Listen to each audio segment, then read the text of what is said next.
A lot of folks use it because it draws on information from a lot of different archives. You might have information from the National Archives, you might have information from the Library of Congress, you might have information from sites such as findagrave.com, which really was started by volunteers who wanted to help aid others in that process of genealogy, and we're taking photographs of certain cemeteries and helping provide and match that information with what was available in the National Archives. So I've had a chance to talk with you. You at home will have a chance to learn from Nick Sheedy, Henry Louis Gates, chief genealogist, who is going to answer questions. This is something exclusive to WTTW. I think the price might make you think, oh, what's going to happen? It is going to be amazing. Thank you, Stacy, and here's Cheryl to tell you more about that offer. That's right. We are coming to the end of this break. You are thinking about it. Go to the telephone right now, 773-588-1111, or use the QR code right on the screen and take advantage of these tickets. $45 per ticket for our behind-the-scenes Finding Your Roots event right here at WTTW with lead genealogist from Finding Your Roots, Nick Sheedy. Here it's happening May 4th. You know you want to be here. It is going to be amazing. We are so excited to be able to offer this kind of event to our community. You are all welcome. All you need to do is connect with the station right now to be there at that event. Sylvia and I were talking earlier. You're probably going to see us there. We want to get in on that. You can get in on it right now by connecting with the station that is doing so much to connect you with the station and with our past, our rich legacies. Thanks for watching.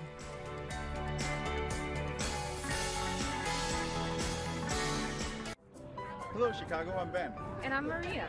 And you're watching WTTW.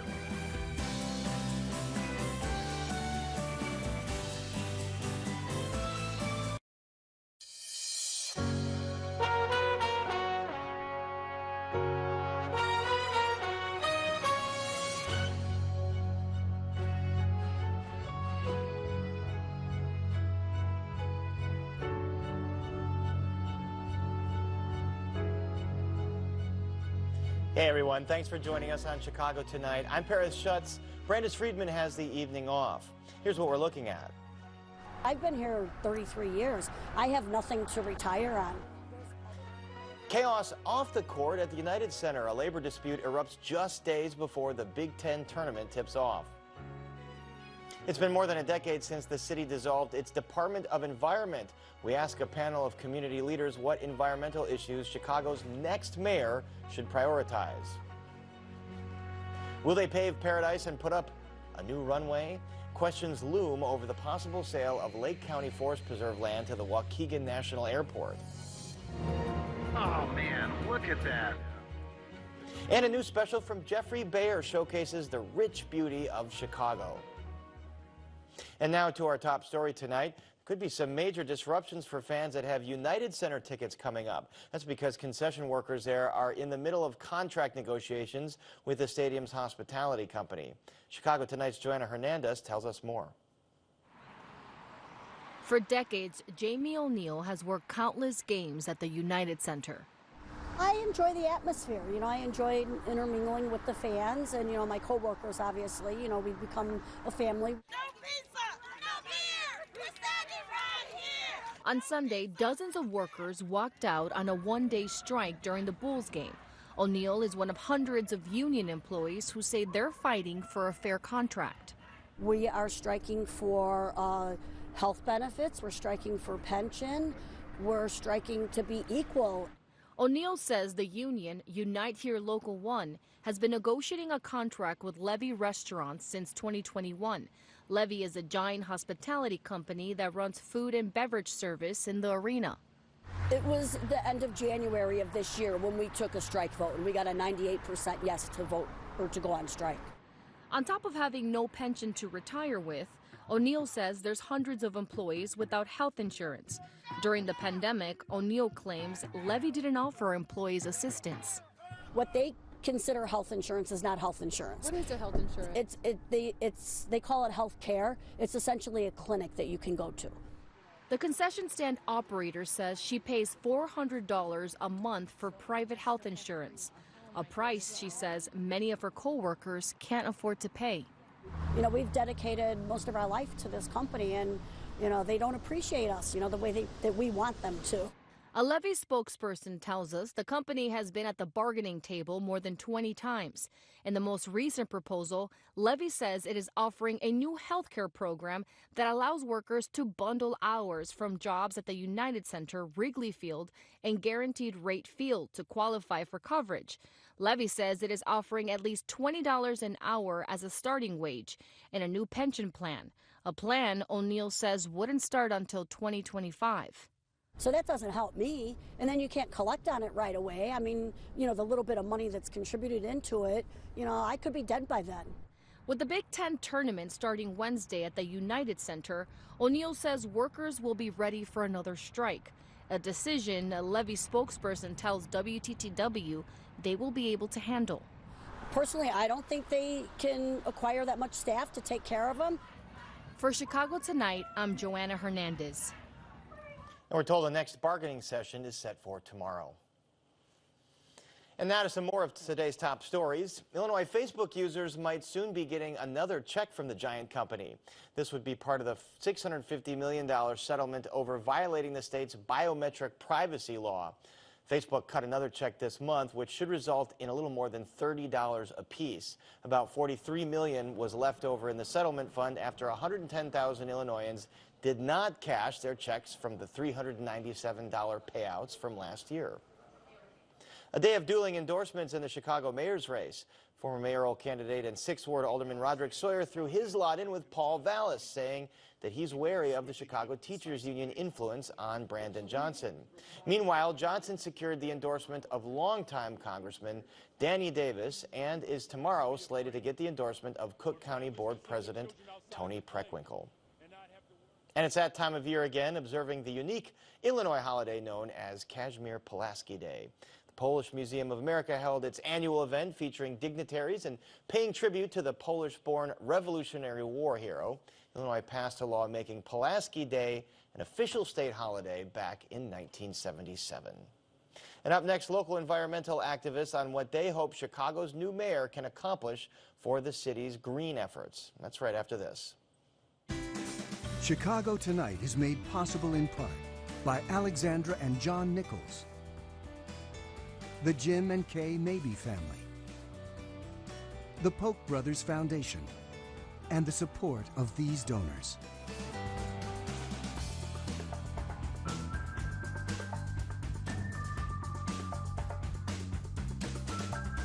Two decades ago, Mayor Richard M. Daley vowed to turn his hometown into the greenest city in America. Since then, the city's Department of Environment has been dismantled and allegations of environmental racism, concentrating industrial polluters in black and brown neighborhoods, persists. Tonight, we look at the top environmental issues facing the next mayor. And joining us are Cheryl Johnson, Executive Director of People for Community Recovery. That's an environmental advocacy group based in the Altgeld Gardens homes on the far south side. Olga Bautista, Executive Director of the Southeast Environmental Task Force. That's a nonprofit serving the southeast side and south suburbs of Chicago.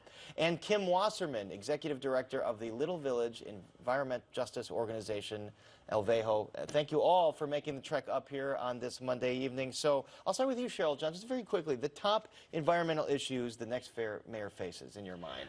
Well, that's the top three for me that I have to mention. For one, it has to look at helping us take abandoned building, school building in our community and turn it into the Environmental Justice Center. Number two, we're looking at the fact that the Red Line extension to 130th Street is a big investment for our neighborhood. So we want to make sure that it's fair and equitable for our community. And our third thing is that we're a desert. We don't have a grocery store. We don't have a commercial strip.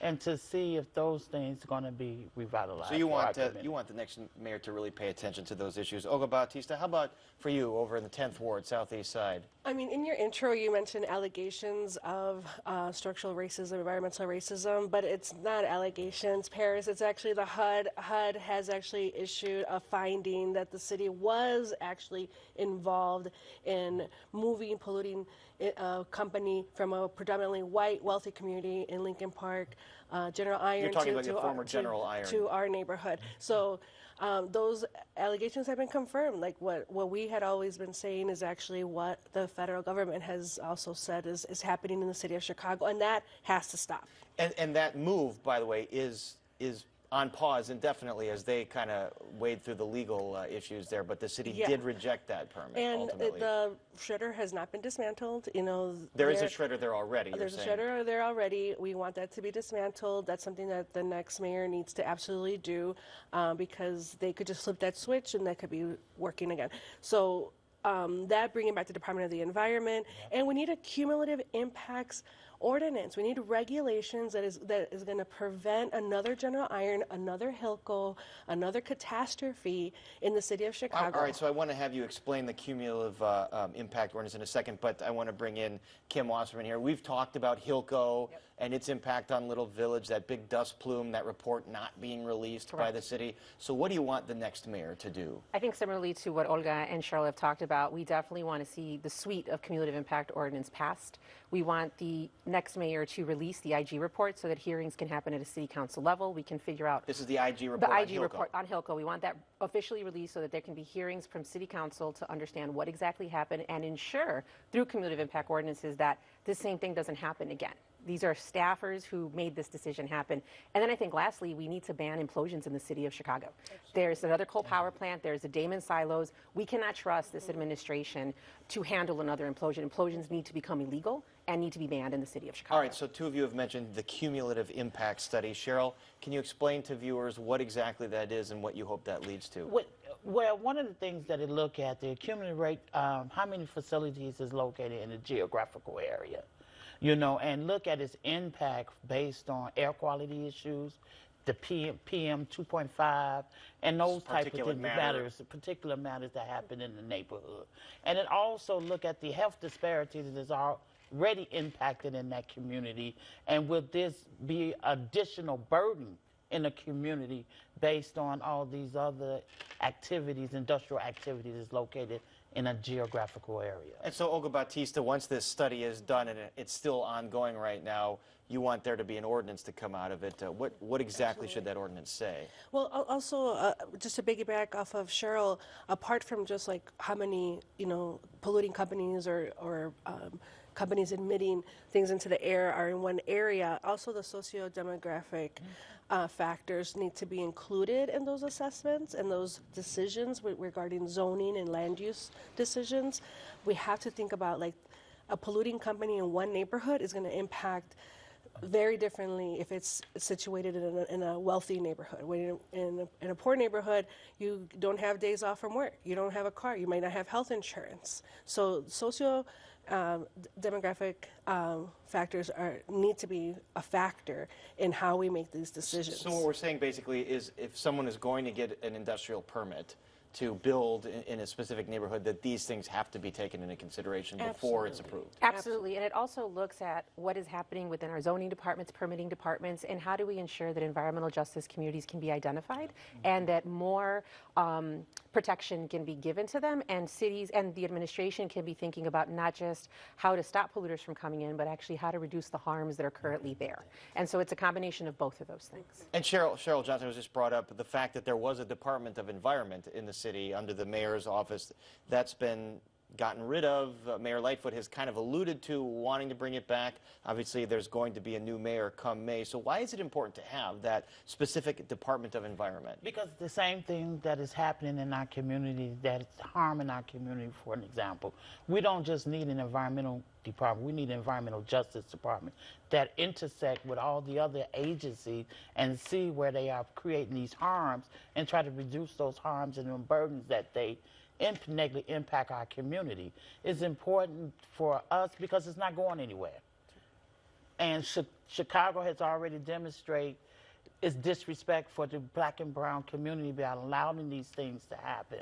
So why not have an institution established and funded within the city of Chicago to address these issues? Because it affects the quality of our life, it affects our school, it affects our health, it affects the businesses. So those things need, and the permitting process. City of Chicago never denied a permit to now. Right, and you talk about General Iron, that move, the former General Iron. There is an industrial company, McKinley Park, Matt Asphalt.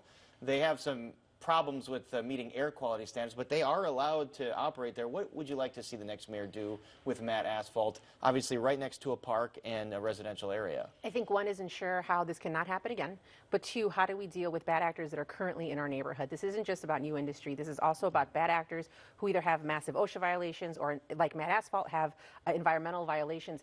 You should not be able to get a permit. You should not be able to get a contract with the city when you are fighting tickets from the city or in court litigation. So these are very basics in Chicago that we want. Just like we're held responsible if we get a ticket, we get a boot, we have to go to court, we get fines. These institutions and companies should be also held to the same standard that we are held to as Chicagoans in the city. And on that note, there was a recent Sun-Times study that showed that fewer than half of all air pollution citations from city health inspectors end up sticking. So companies often get them dropped or the fine is reduced. Why is that happening, Olga Batista? There's so many loopholes and so many ways for them to get variances. Companies can apply for variances from the rules. Also, if the city of Chicago is not adjudicating these violations and they settle, then they get erased from the record. So then they could go back and apply for another permit. I mean, that is just unconscionable. Like they have all these violations, and if they pay a settlement, then it's erased. So for them, paying these fines is just a cost of doing business. It's a cost of operating. These fines are not punitive enough for them to actually change what they're doing to better protect the quality of life of the people who live around those areas. So you want the city to really step up the enforcement of that? Absolutely, because right after there was an IG report also talking about enforcement after the Department of the Environment was dismantled, and those enforcements went way down. Brett Chase covered that in the Sun-Times. I mean, we have all the proof there. The next mayor needs to come correct and actually follow through. We have the data. Right. You know, they need to stop gaslighting environmental justice activists. We have the information. We have the health studies. And these regulations, it's not just one, like, catch-all thing. It's going to, like Kim said, it's going to be a suite of regulations that need to happen. And there has to be interagency coordination. All right, so here's one other gigantic issue that the next mayor faces: the replacement of lead service lines for water. So 400,000 of them, less than 1% have been replaced so far. This could cost $8 to $10 billion. Cheryl Johnson, how should the next mayor go about tackling this? Well, they can't create two cities within it, because I live in public housing, for an example, and there's no data. CHA has no data about the lead service line in public housing. Have they been inspected or anything? But when you look at, I've been an activist for almost 30 years around lead poisoning issues, and it's just terrible that we just have to get to this point when we knew 30 years ago that lead was terrible, and it was in our schools and our homes. And so now we look at, it takes a crisis down here, well, I think it was Roosevelt University, when they pipes erupted, and it was a lot of, that's when we started having a discussion about it. We should be more proactive in this city, because we know since 1978 lead was bad. And for 1963, we definitely know that most of the houses and homes and service lead line exists in these homes, and we got a lot of old houses. So the work has started on that with the help of federal money, but there is a long way to go. We've only breached the surface here, skimmed the surface of the... So many kids been poisoned as a result of this. Clay Elementary School in the Hegwish neighborhood recently did a test. They do these random tests at the school, 75% higher than what's legally acceptable in a school right now, today. Yes. All right, so a lot on your plates, a lot on the next mayor's plate. We have more to discuss, but we have to leave it here for now. Thank you all for joining us. Cheryl Johnson, Olga Batista, Kim Wasserman. Thank you. All the best. All right. And up next, could a runway displace a forest? Please stay with us.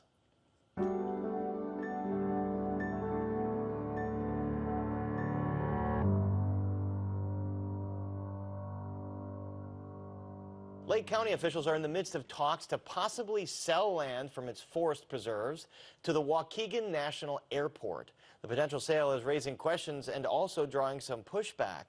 WTTW News reporter Patty Wetley joins us now with more. Patty, this Waukegan Airport, why does it want this extra land that happens to be forest preserve land? Right. So the airport, just for context, is for generally private small airplanes, larger corporate 737s, light flights, Coast Guard. They have a 6,000-foot runway that they say has reached the end of its useful life. They want to build a 7,000-foot runway, and to do the longer runway, they need some adjacent land for like a protection safety buffer zone. And that adjacent land happens to be forest preserve. And right now we're looking at a graphic of these runway plans at the airport. So what's the response from folks in the community about this potential sale? It's mixed. It's a mixed bag. You have officials from surrounding communities who very much appreciate the economic engine that the airport is for them. And then you have folks who, on principle, are just like, the forest preserve should never be selling any land that's supposed to be protected and preserved. So there's multiple sides. So can this airport expand the runway to meet FAA requirements and not acquire that land? I mean, is there any other configuration they could do? It couldn't have that 7,000-foot length. And so people are slightly suspicious of what do you need that long runway for? It's actually longer than Midway's runway. And they're worried that the real purpose is to bring in more jets, bigger jets. The airport says, we're not going to go the passenger route. We're not trying to be the next Rockford with cargo planes. You know, it's just that for safety, the kinds of planes that are currently using our runway need that longer runway. So where is this in the process right now? Right now, we're waiting on an environmental assessment. So we don't have the answers yet of, is it going to bring more pollution? Is it going to bring more noise? Is it going to be an issue for wildlife and things like that? Once that's released and people get a chance to review it, there will be public meetings, a feedback process, and then the FAA can kind of say yay, nay, do some more work. And then the forest preserve can obviously say, no, we're not going to sell you this land. How much money are we talking about here to acquire the land? And is it from the airport authority, which is some separate unit of government? Nobody's talking money yet, Paris, because they don't want to blow a deal. So we don't know saying what the how much money that could be spent on the land. But yes, where's that money coming from? Does that mean taxpayers will have essentially paid for it twice because they paid for it to be a forest preserve in the first place? Lots of questions are still up in the air, and hopefully during this whole, public process, a lot of that information will come out. A very interesting debate in Lake County. I know that you will be following all those steps. Of course. Patty, thanks very much. Thanks, Paris. And you can read Patty's full story on our website, WTTW.com/news.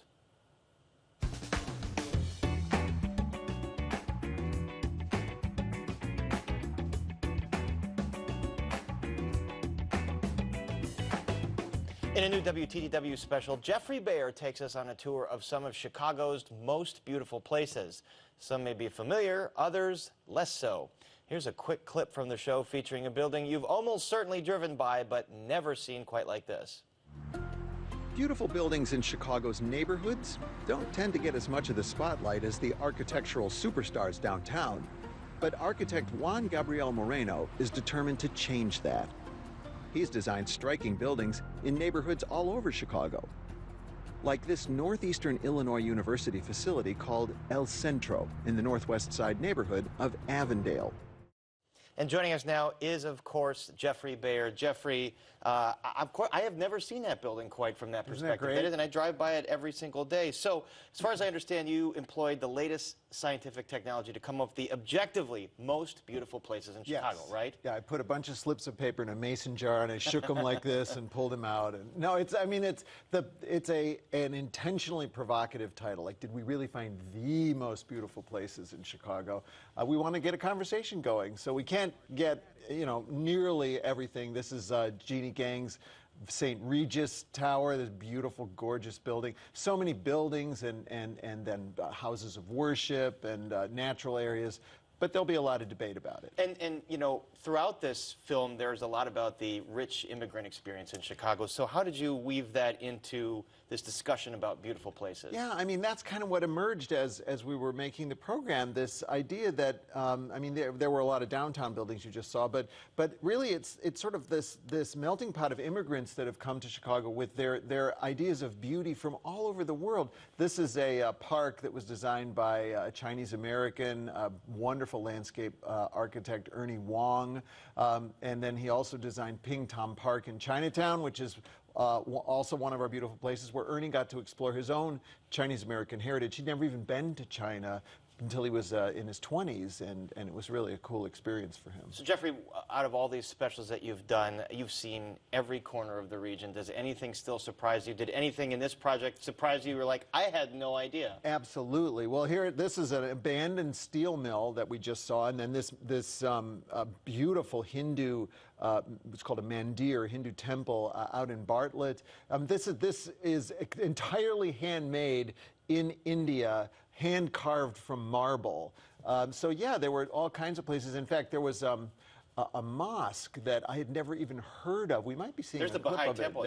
That's in Wilmette. So we all know that, but these other places are completely obscure. Yeah, well, I wanted to find a beautiful mosque, and here it is. This is the Beit al-Ilm Mosque out in the western suburbs, and I'd never even heard of this place, and look at this. You know, I'm always surprised when we do our programs. I always find something that I never even heard of before. All right, so I was joking at the top that this was a scientific process, but seriously, how did you pick the finalists here? Well, we certainly wanted diversity in the program, so we wanted not only diversity of where they were located, like in the city and the neighborhoods in the suburbs, but also types of places. So we have skyscrapers, we have houses of worship, we have natural areas. We want to represent, you know, the whole community. But the other thing that was really different about this program was all the people that we got into it, the people who told us about why these places were so beautiful to them, which really expanded our definition of beauty. I thought we were just going after visual beauty, but it's really the stories that come through that were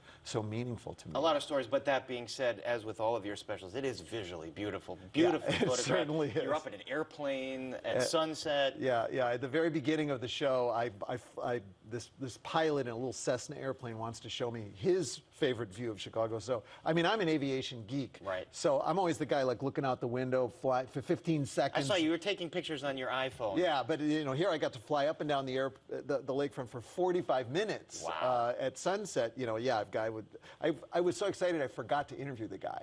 Like I'm up there with the pilot, and I'm just taking pictures with my iPhone, and it was so beautiful and fantastic. You forgot this is actual work, Geoffrey. You get to have so much fun in this job. All right, well, we look forward to it. It's airing tomorrow night, correct? Absolutely. All right. Again, you can watch The Most Beautiful Places in Chicago tomorrow night at 7 on WTTW. You can also stream it at 7 on the PBS video app and at WTTW.com/beautifulplaces. And we're back to wrap things up right after this.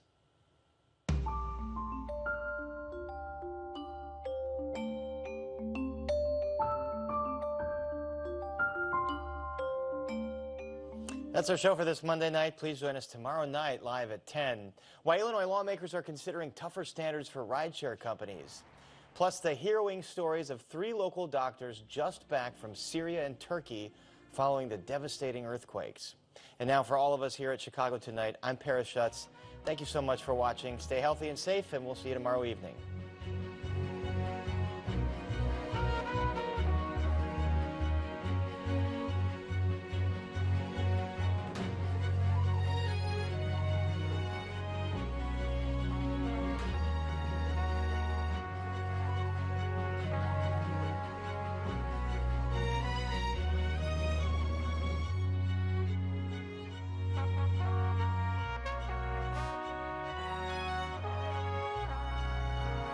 Closed captioning is made possible by Robert A. Clifford and Clifford Law Offices, a Chicago personal injury and wrongful death firm that's proud to serve its community through pro bono legal services.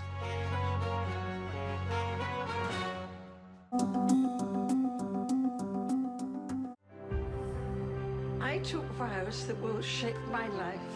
We'll have skills, compassion, and dedication. I can't do this. I promise you, you can.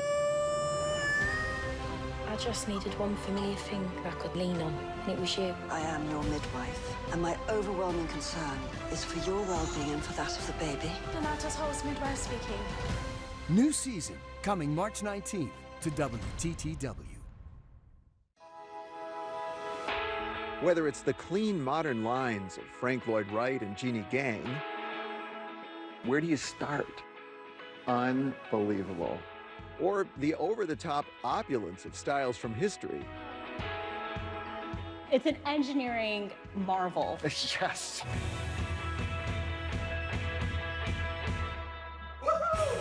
There are so many